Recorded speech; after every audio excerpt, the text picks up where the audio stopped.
മലയാള കവിതയുടെ കാൽപ്പനിക വസന്തത്തിന് തുടക്കം കുറിച്ച മഹാകവി കുമാരനാശാൻ ഓർമ്മയായിട്ട് ഒരു നൂറ്റാണ്ട്. കുമാരനാശാന്റെ മരണത്തിനിടയാക്കിയ പല്ലനയാറ്റിലെ ബോട്ട് അപകടം നടന്നിട്ട് 100 വർഷം.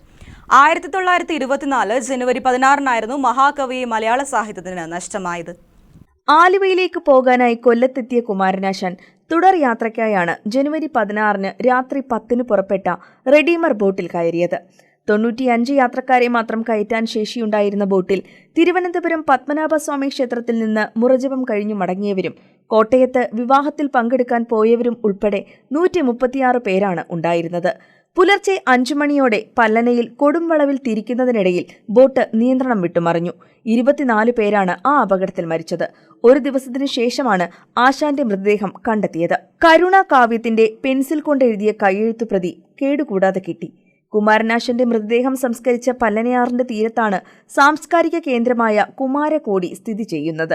പ്രരോധനം, വീണപൂവ്, നളിനി, ലീല, ചിന്താവിഷ്ടയായ സീത, ചണ്ടാല ഭിക്ഷുകി, ദുരവസ്ഥ, കരുണ എന്നിവയാണ് ആശാന്റെ രചനകളിൽ മികച്ചു നിൽക്കുന്നത്. News desk KCV news.